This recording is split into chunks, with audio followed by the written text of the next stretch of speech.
Muy buena tarde, muy buenas tardes. Muchas gracias porque ya he recibido muchas, bueno, que la gente siempre te escribe y, bueno, en fin, me estoy liando, ya lo sé. Pero este cuadro, de verdad, estoy súper contento.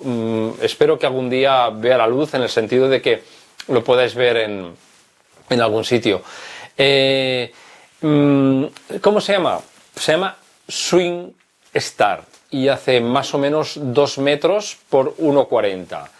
Y antes de... Sí, es que tengo un problema. Tengo un problema porque el cámara hace rato que me está haciendo señas así, ¿sabes? El típico que te salta y te hace señas. Os lo presento un momento porque ya algunos ya lo conocéis, pero claro, te está mirando con el ojo y no para. Y en fin, y no quiero decirle nada, pero es que es un poco pesado. Está aquí, ¿vale? Este es el cámara. Entonces, ¿qué está sucediendo? Lleva toda la tarde diciéndome, oye, que hoy es el día del número pi. Y digo, vale, de acuerdo, es el día del número pi, pero yo voy a presentar mi cuadro. Y explicaré algo de las matemáticas. ¿Y te sembla bé? Vale, un petó. Adeu, digues adeu, vale. Resulta que el número, avui és el dia del número pi, és un número molt curiós que diuen que té tants decimals que podem trobar fins el nostre DNI o el número del telèfon en una de les seves seqüències. Per tant, imaginem-nos la capacitat d'aquest número. Però, a part de ser el dia del número pi, que és un dia molt important, faltaria més, aquest quadre, com molts altres, l'art, les matemàtiques tenen un gran pes. En molts artistes plàstics, homes, dones, no quiero empezar por esa línea, però vull dir, tot el panorama d'artistes plàstics utilitzen també la sèrie de Fibonacci, que comença per al 0, continua per un 1, un altre 1, la suma de dos uns fan un 2, la suma de 2 més 1 fa 3, 5, 8, 13, 21, i així seguiríem fins a l'infinit. I per què és tan important el número Fibonacci?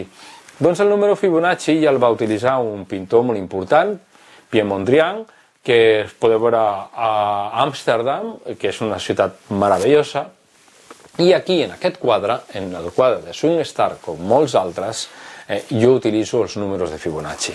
Aquí l'he utilitzat en el nombre d'estels. Al cel hi ha, no sé si apunto bé, hi ha 13 estels, espero no haver-me descomptat. En la part central, d'aquí on estan les figures en llan, per que ho tinc allà apuntat, hi ha 3, perquè ja tinc una pissarra, apunto les coses, i a la part de baix hi ha 5. I aquest quadre, Swing Star, és una referència a la música i el seu metallenguatge. Vol dir que totes les races i totes les persones, vinguin d'on vinguin, siguin com siguin, amb tota la seva diversitat, sempre dic el mateix, es poden ajuntar amb un concepte molt important. La música, aquest gran aglutinador. I això és una referència al jazz, és una referència al swing, i també és una referència a una pel·lícula que a mi em va impressionar molt, que es diu El rebeldes del swing, una pel·lícula que recomano perquè parla d'això, de la diversitat i com les societats de vegades canvien cap a societats, diguéssim, menys agradables o satisfactòries. En fi, és una pel·lícula que la recomano, no us vull fer un spoiler, però parla de la transformació d'una societat i que, desgraciadament, avui en dia les transformacions cap al racisme estan allà, vinguin d'on vinguin, desgraciadament. La composició.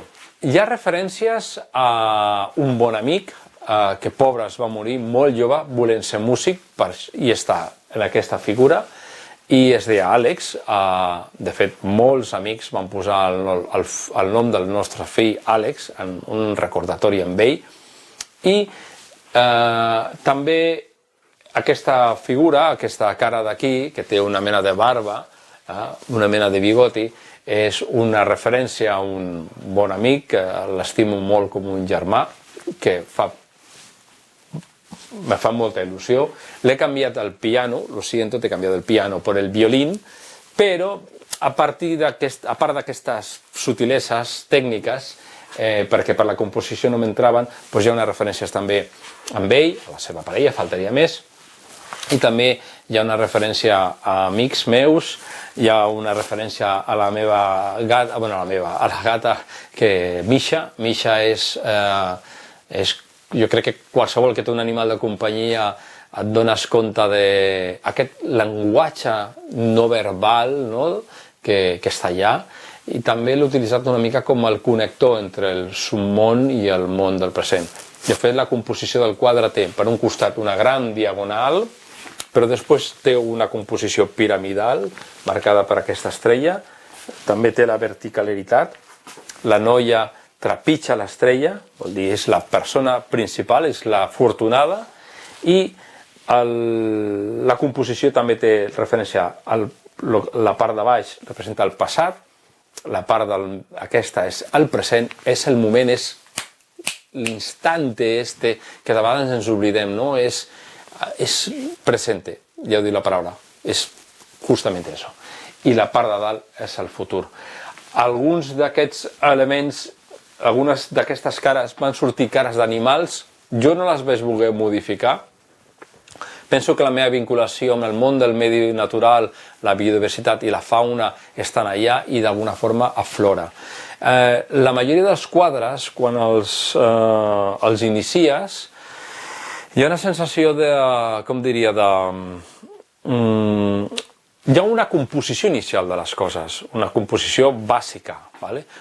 Però quan s'està treballant intento que l'obra me digui per on he de tirar, no sóc jo crec que passo un segon terme, no puc explicar-ho.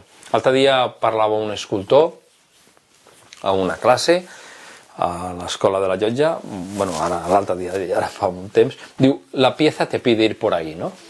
Bueno, pues la pintura passa el mateix, jo tinc sensació de que només estic omplint espais, no?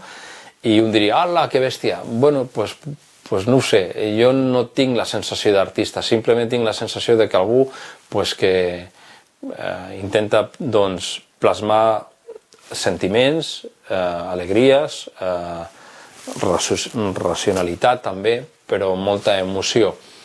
I l'artista, que jo no m'ho considero perquè considero una paraula molt potent, és molt alta i jo considero que estic molt més a baix, en el fons és una ànima intranquil·la que simplement vol aflorar tot aquell sentiment que té i que l'espectador, que també se converteix en espectador, simplement ho admiri des d'una posició totalment còmoda i en fi, i que pugui gaudir de l'obra.